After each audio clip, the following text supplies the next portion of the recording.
Oiê, me chamo Brenda, sou confeiteira já há alguns anos, há mais de 6 anos, e tenho um perfil no Instagram, @BrendaSweetPlace, onde eu compartilho a minha rotina na confeitaria, compartilho receitas, tiro algumas dúvidas, dou dicas e por aí vai.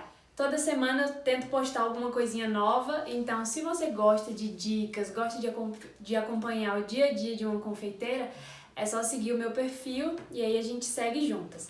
Essa semana eu botei uma caixinha no meu Instagram perguntando às confeiteiras que me seguem quais eram as maiores dúvidas que elas têm em relação à confeitaria, tanto a confeiteiras como quem gostaria de entrar para a confeitaria.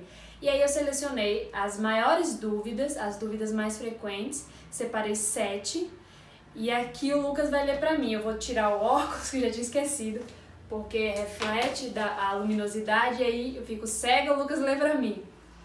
Vai, amor, pode ir falando as perguntas e aqui a gente vai desenrolando as respostas. Primeira pergunta. Meu bolo sempre afunda no meio. O que pode ser?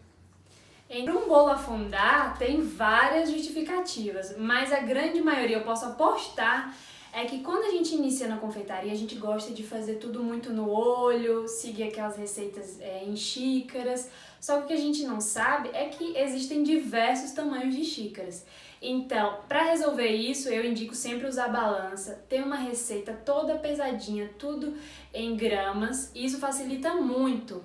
E quando não é por questão de quantidade, que a grande maioria das vezes é por questões de quantidade, a receita está desbalanceada, você colocou mais de um ingrediente, menos do outro do que deveria, outro fator é o forno. A gente tem que conhecer o nosso forno, testar num dia em tal temperatura, ele assou em tantos minutos, no outro dia você aumenta um pouco a temperatura, assou em quantos minutos, e nisso você vai fazendo a sua cozinha de laboratório. O que acontece é que a gente às vezes tira o bolo do forno antes do tempo. Apesar que em cima já tá aquela casquinha super grossa e você toca, o bolo parece firme, às vezes o interior ainda tá mole. E aí quando você tira o bolo do forno, ele murcha todinho.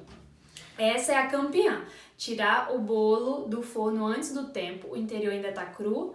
E a outra que também é campeã é a receita desbalanceada. Então, a melhor dica é ter uma balança e pesar direitinho todos os ingredientes. A segunda pergunta é em relação à massa. Qual é a melhor massa? Com manteiga ou com óleo? A melhor massa é algo muito relativo. Você vai ter que testar. Eu vou sempre repetir por aqui. Você vai ter que testar, provar e ver o que é melhor na sua realidade. Eu gosto muito do sabor da massa à base de manteiga, que é a manteigada. Ela tem um sabor muito bom e como a manteiga, se você observar quando a gente põe a manteiga na geladeira, ela fica dura. Então isso quer dizer que a manteiga na massa, ela traz estrutura para a massa. Quando a massa é refrigerada, ela fica bem rígida e tem muita gente que não gosta dela por causa disso. Mas a nível de estrutura é a melhor e também tem um sabor muito maravilhoso, eu adoro.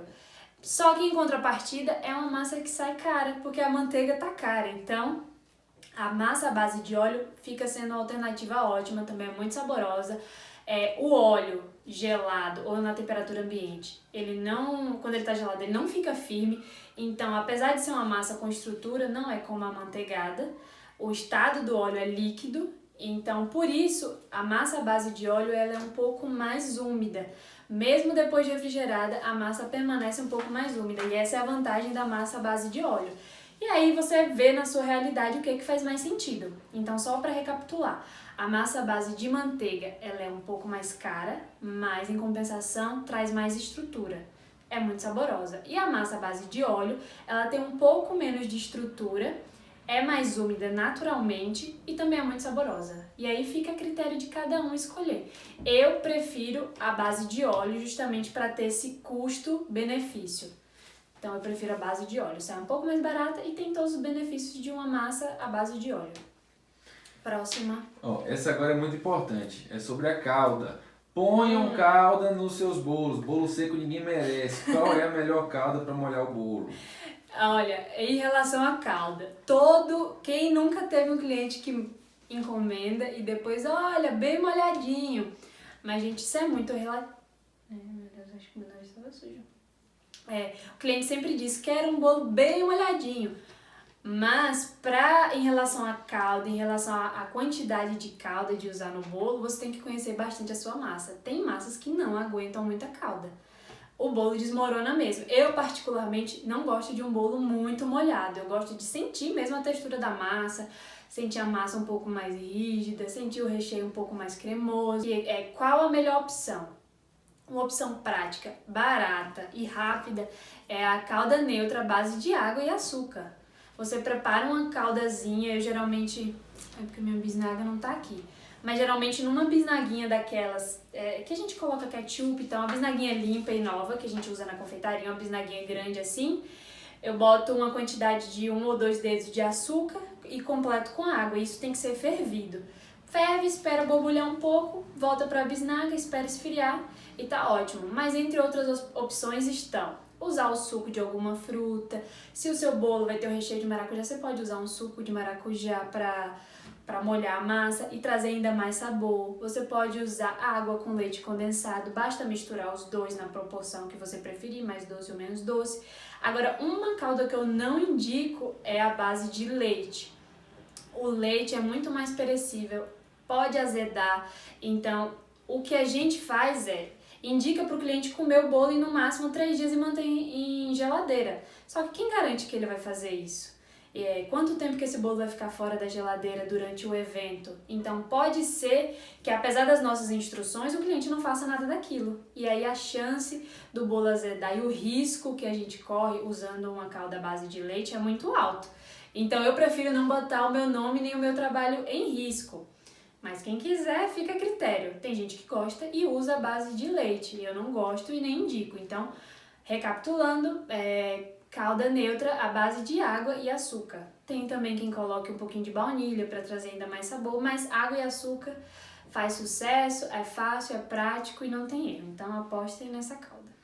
A questão da calda de leite seria mais para quem quer fazer um bolo para comer ali em casa com os familiares. Para quem quer comer na hora, tem muita gente que não abre mão do leite para molhar, porque Lucas adora leite e às vezes até nos bolos que eu faço, ele bota um pouco de leite ali já na fatia, em cima do bolo.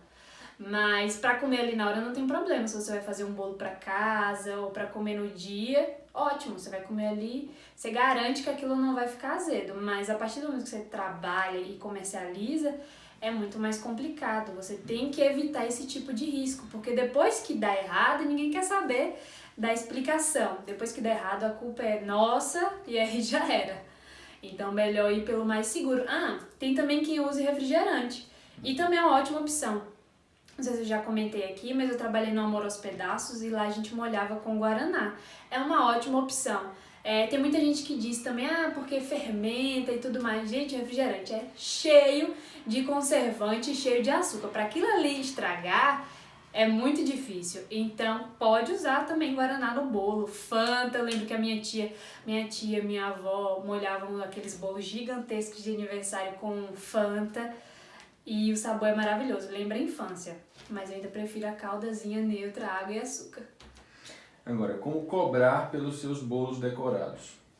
Isso é uma dúvida geral. Muita gente tem essa dúvida e por ser uma dúvida tão frequente, muita gente erra.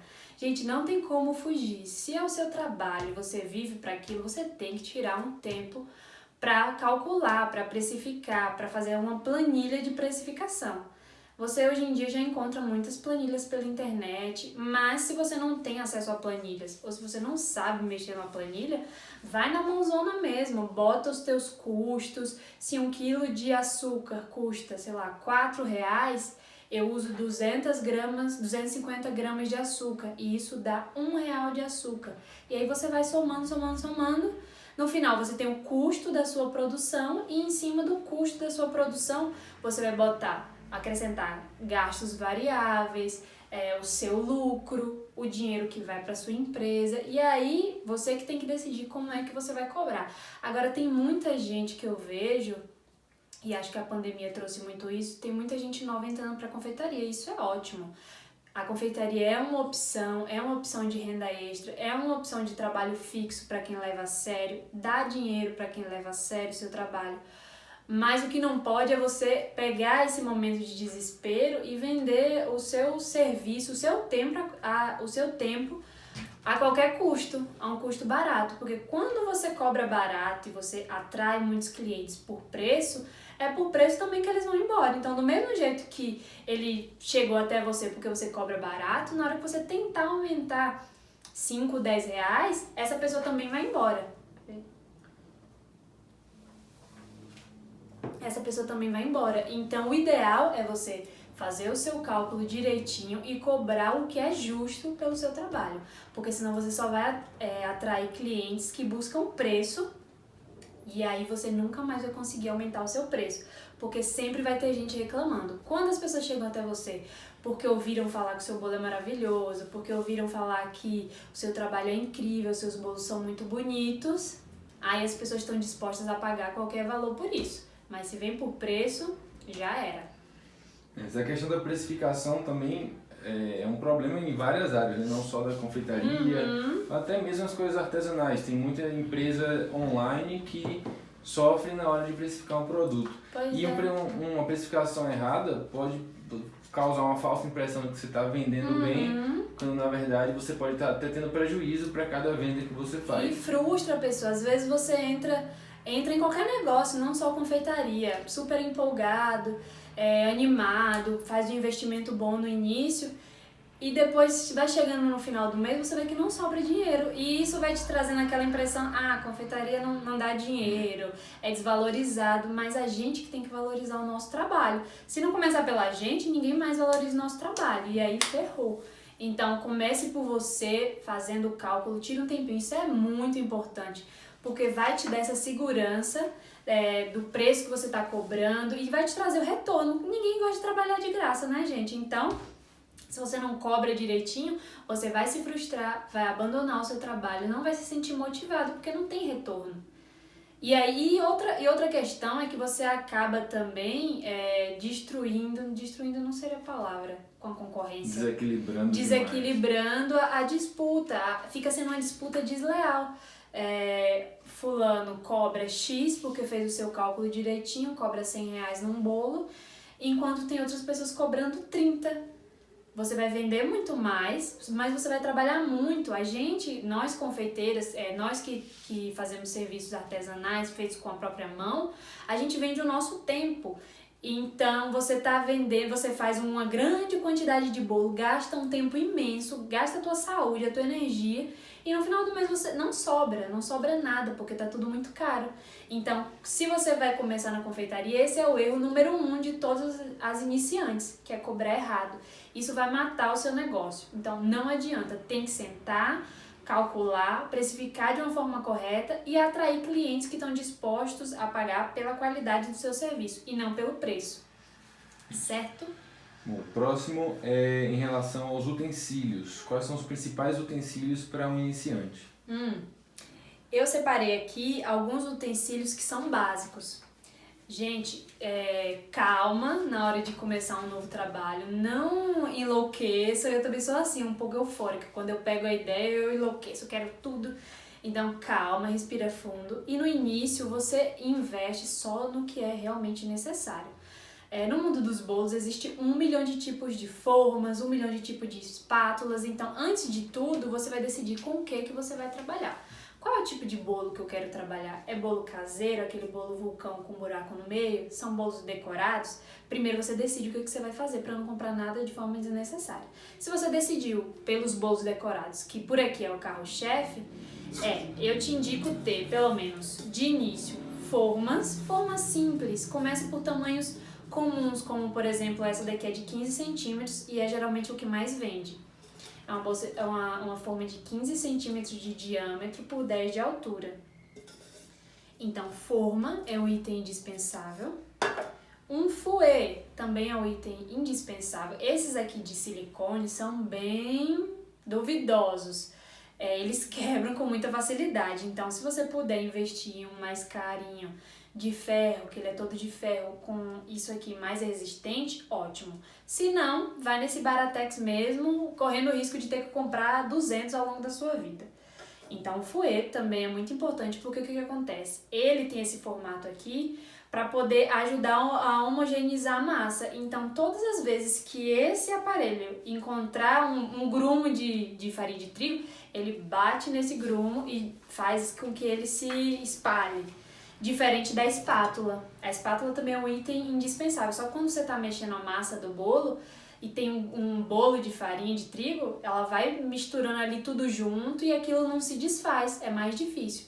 Já esse utensílio aqui, ele desfaz os grumos do que quer que seja e ajuda a deixar a massa muito mais homogênea. Então, forma, fouet, uma espátula. A espátula, além de raspar tudo muito bem e evitar o desperdício, tem essa outra aqui que é até melhor. Eu prefiro uma que tenha a ponta assim maior, mas que seja toda de silicone, que eu não tenho aqui agora. Mas toda de silicone, só que com a ponta assim maior. Além de raspar tudo muito bem, na hora de mexer brigadeiro, elas são indispensáveis. Porque elas fazem todo o serviço direitinho ali de raspar as laterais, essa pontinha que vai em todo o cantinho. Quando a gente mexe um brigadeiro com uma colher de alumínio na panela de alumínio, aquilo ali é terrível, porque raspa o alumínio, pode até liberar essa substância no seu preparo, além de fazer mal para a saúde, vai deixar a sua panela toda arriscada. A colher de pau, ela puxa muita umidade, puxa muito cheiro, então ela também, eu não gosto muito de usar. Essa daqui eu nem gosto tanto também porque tem um cabo de madeira, então aqui as bactérias se proliferam com muito mais facilidade. Então aposta nessa daqui, toda de silicone, se possível com uma ponta um pouco maior, igual a essa.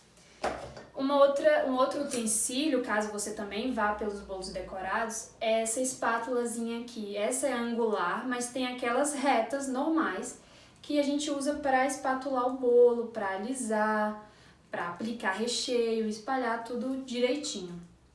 Também é um utensílio muito importante. Outro utensílio que é muito importante é o nivelador do bolo. Se você quer ter bolos altos, estruturados, nivelados, começa pela massa do bolo. Se você corta a massa do bolo ou a massa torta, o bolo naturalmente será torto. Isso aqui te ajuda a cortar tudo direitinho. Você coloca o bolo na mesa e vai assim serrando, escolhe a altura da fatia que você quer e ele corta perfeitamente bem. Só que isso aqui acho que já se acha nas casas de confeitaria. Se você não tem isso aqui, uma faquinha de serra de pão também ajuda super. Só tem que se atentar a cortar bem direitinho. E pronto. Acho que de início é o mínimo que você tem que ter. Um bom forno também é uma ótima opção, é indispensável. Se você não conhece o seu forno, testa. O que eu já disse anteriormente, testa em um dia com uma temperatura. Demorou muito, é porque a temperatura é baixa. Aumenta um pouco da temperatura, espera mais uns 10, 15 minutinhos. Tá demorando muito para assar, aumenta mais um pouquinho. Às vezes o forno que a gente tem em casa, ele mostra uma temperatura, mas na real o que acontece lá dentro é totalmente diferente, é um forno desregulado. Então, testar como que a sua massa como é que é a palavra? Como que ela se comporta dentro do forno.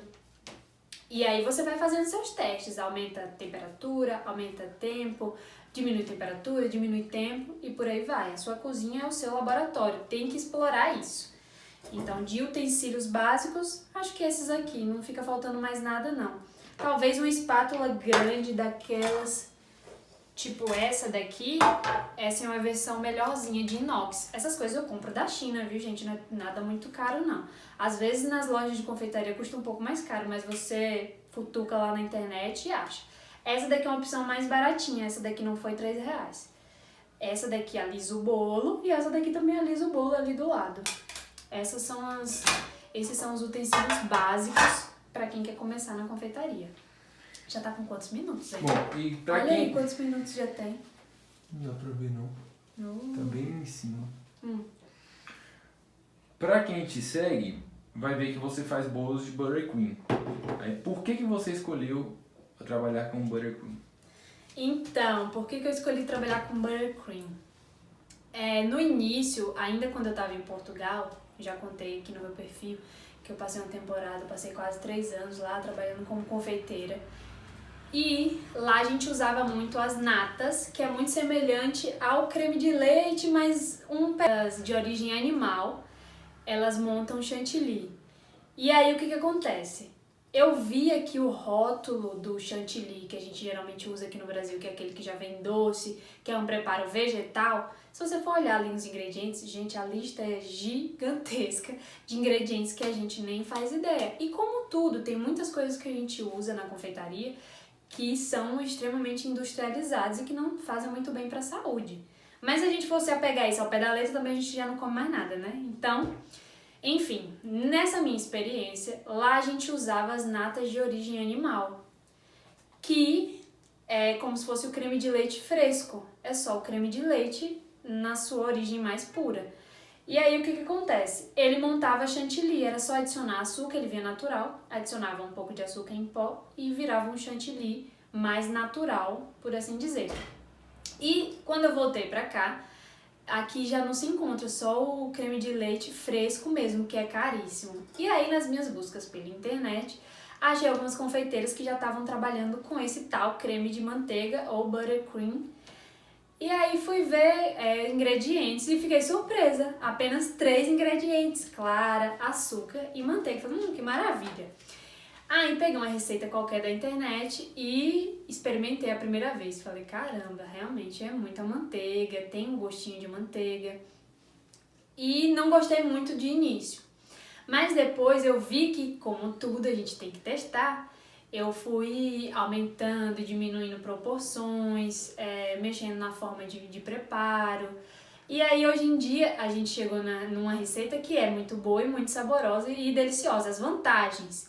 Diferente do chantilly, que eu tinha muita dificuldade porque ficava aquela coisa porosa, com o tempo, com o passar do tempo, o chantilly ele vai perdendo estrutura, ele não fica mais tão firme como fica no início, com o passar de um dia para o outro, por exemplo. Ele perde estrutura, você tem que fazer aquilo tudo de novo e ele já não é mais o mesmo. Com o creme de manteiga, ou buttercream, é diferente, é aproveitamento total. Gente, é quase impossível você perder uma receita de buttercream. É impossível. Pra tudo, dá-se um jeito. Além dessa vantagem de ter apenas 3 ingredientes de origem animal e são ingredientes naturais. Apesar da grande quantidade de manteiga, o chantilly também tem uma grande quantidade de gordura hidrogenada, saturada, enfim, aquela gordura péssima que deixa aquele resquício na boca. Isso eu nunca gostei. Então, todas as vantagens estão, para mim, as principais. O sabor é muito bom se você tem uma receita equilibrada, o sabor é delicioso. A estabilidade no trabalho. Quando você leva o creme de manteiga, um bolo coberto de buttercream para a geladeira, ele fica firme, assim como a manteiga na geladeira. Ele fica firme, você consegue manusear o bolo com a mão, sem quebrar, sem manchar. E o chantilly é totalmente o oposto, né? É um pouco mais difícil de trabalhar. Eu tinha muita dificuldade de trabalhar com chantilly, ficava poroso, enfim.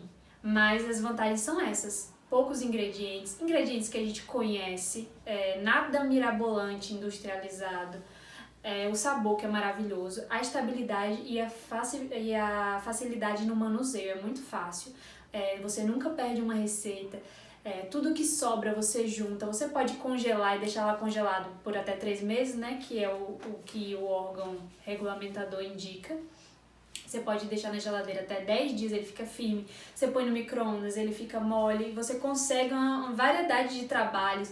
Consegue aplicar stencil, consegue trabalhar com pasta americana. Detalhes em pasta americana. Quem trabalha com chantilly sabe que é mais complicado porque transfere e mancha a pasta americana. Com o creme de manteiga isso não acontece. Por ser um creme de manteiga, ele forma meio que uma capa protetora para o bolo. Então o bolo não perde umidade para o ar, o bolo ali dentro, embaixo do creme de manteiga está super conservado e úmido, isso faz com que aumente a durabilidade do bolo. Só vantagens. Eu amo e quem nunca experimentou deve experimentar. Bota aí na sua listinha de coisas a fazer ainda esse ano, experimente o buttercream e você vai se surpreender. E se prepara para lavar a louça suja de manteiga. O único ponto negativo é tanta coisa suja de manteiga que, olha, eu vou te contar, é difícil, viu? Nada que uma aguinha morna não resolva. Ou então o marido lindo, maravilhoso para lavar a louça para você depois. Acho justo. Vamos lá, como aumentar suas vendas? Os últimos meses o Brasil está passando por uma crise, né? Todo mundo precisando de dinheiro, enfim. Como é que você faz para aumentar suas vendas? E esse também é um problema que tá grande nos últimos meses. E a melhor dica que eu posso dar para vocês é uma coisa que eu uso muito. Tem que usar a rede social ao seu favor e a favor do seu negócio. Gente, não dá para ficar na rede social só vendo fofoca o dia inteiro. Você tem que usar isso ao seu favor, você tem que tirar alguma vantagem disso. E para o seu negócio, o Instagram hoje em dia é uma fonte indispensável. Lá você pode postar muitas fotos do seu produto, você tem que criar o desejo no seu cliente. Eu costumo falar que nos grupos de confeitaria que eu participo, em diversos grupos que eu participo, até com o Lucas aqui, a gente conversa às vezes. Às vezes no nosso mundinho, a gente se acha tão importante que assim, vou botar meu produto no delivery. E aí depois, passam 1-2 dias, ninguém encomendou. E você fica, poxa, que triste, ninguém encomendou. E aí eu sempre levo aquela reflexão, mas eu sou tão importante assim que todo mundo tem que encomendar comigo? Quem me disse que o meu produto é tão bom que todo mundo tem que encomendar comigo? Ninguém tem que adivinhar nada, ninguém tem que adivinhar que você tá no iFood, que você tá no Uber Eats. Você que tem que fazer esse trabalho de mostrar às pessoas que você existe e que o seu trabalho é bom, que o seu bolo é bom. Esse trabalho é nosso. Então use a rede social para isso, para mostrar para as pessoas que o seu trabalho é bom, que o seu bolo é bom, que os seus doces são maravilhosos. E é você que tem que despertar esse desejo. E como é que eu desperto esse desejo? 1 milhão de fotos todos os dias, de todos os jeitos, fatia de bolo cortada, brigadeiro sendo mordido, fotos que despertem o desejo do cliente todos os dias. Eu aposto que se você postar fotos desse estilo todos os dias no seu Instagram, no Instagram da sua confeitaria, por pelo menos 1 ano, eu duvido que no final desse ano você não tenha aumentado muito a sua lista de clientes. Eu duvido. Então, a chave hoje em dia é se destacar nas redes sociais com fotos muito atrativas do seu produto, ter um bom produto, porque não adianta nada você ter uma foto muito boa e a pessoa provar o seu produto e não gostar. E aí uma avaliação negativa já acaba com todo o trabalho que você fez, aquele trabalho de formiguinha.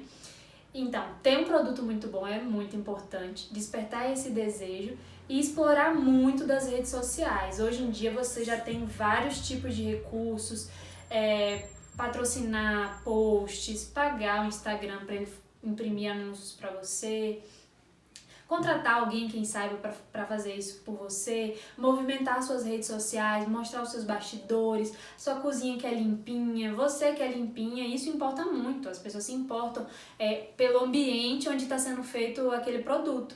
Porque às vezes a gente vê só o produto, mas como é que esse produto está sendo feito? Quem é que faz esse produto? As pessoas hoje em dia elas se conectam muito pelas pessoas que fazem os produtos. Então, você tem que equilibrar entre postar muitas fotos do seu produto, postar os bastidores, como que você monta o bolo. Você que é a pessoa por trás dos bolos, isso também gera conexão, as pessoas se identificam ainda mais com você, com a sua história. E isso faz com que as pessoas se sintam mais tentadas a comprar com você. Então, num momento de dificuldade, não tem como ter corpo mole, não. Tem que apelar para todos os lados, usar grupos do Facebook, postar muito no Instagram, postar muito nos stories, promover, fazer enquetes, chamar seus clientes para um bate-papo, levar para eles informação. Tudo isso agrega nas suas vendas. Então não dá para você ficar sentada no sofá esperando que as vendas caiam do céu. Isso não vai acontecer. Desiste. E apesar do níveis mais avançados das redes sociais, você precisa estudar bastante, investir dinheiro para fazer as divulgações mais avançadas, é uma coisa que pouca gente para pensar que é um marketing grátis que você tem na rede, né? Que basta você trabalhar bem, tirar boas fotos, ter uma constância ali nos posts que isso já gera frutos, e tudo de graça, né? Sim. Todo mundo tem um celular que consegue tirar uma boa foto. Se a foto não saiu tão boa, a qualidade não saiu tão boa, tenta usar algum filtro para melhorar. Uhum. E isso conta muito. Fotos bonitas vendem, porque é ali que mora o desejo. As pessoas primeiro comem com os olhos. Então, não adianta você ter um produto muito lindo se você tira a foto à noite, se você pega um ângulo não muito bom. Então, tudo isso interfere nas suas vendas. Gente, tudo interfere nas vendas. Então, primeiro você tem que despertar esse interesse de uma forma bem potente. Então, aproveita a luz do dia. Eu aqui, sempre que posso, tento finalizar tudo que eu tenho para fazer antes das 3, porque é onde ainda tem uma luz natural. Você não precisa gastar dinheiro com nada disso, de ring light, de luz artificial, porque a luz do dia é a melhor luz para você tirar foto dos seus doces. Bota umas folhagens assim atrás, vai no pomar ou na grama do vizinho, tira uma foto. Tem que postar muita foto. Por mais que você não esteja tendo encomendas, tenha sempre muitas fotos das coisas que você produz para ter sempre o que postar, mesmo nos dias que você não vende. Isso é muito importante. Imagina só, hoje eu tive um bolo, postei uma foto. Aí passo, sei lá, 15 dias sem ter encomenda nenhuma. Sumi das redes sociais. O que as pessoas vão achar? Não vão achar nada, que as pessoas não estão nem te vendo. Quem não é visto não é lembrado. E isso aí vale pra tudo. Por mais que você não tenha encomendas, poste todos os dias. Poste fotos antigas. Poste coisas que já passaram, mas não deixe de postar, porque é a constância que traz o resultado. Faça pra tirar foto. Aproveita o aniversário de cachorro, papagaio, familiar para fazer um bolo bonito. Tire foto de tudo quanto é jeito desse bolo, de um lado, do outro, por dentro, da fatia, alguém comendo. De um bolo você consegue tirar 200 fotos. Eu que o digo, porque meu celular vive cheio a memória. Porque eu tiro 1 milhão de fotos, né, Lu? Dos meus e do dele também. Haja memória. Então é isso. Mais alguma pergunta? Não. Por enquanto são essas. Então, gente, aqui a gente finaliza essas perguntinhas que vocês mandaram na caixinha lá do Instagram.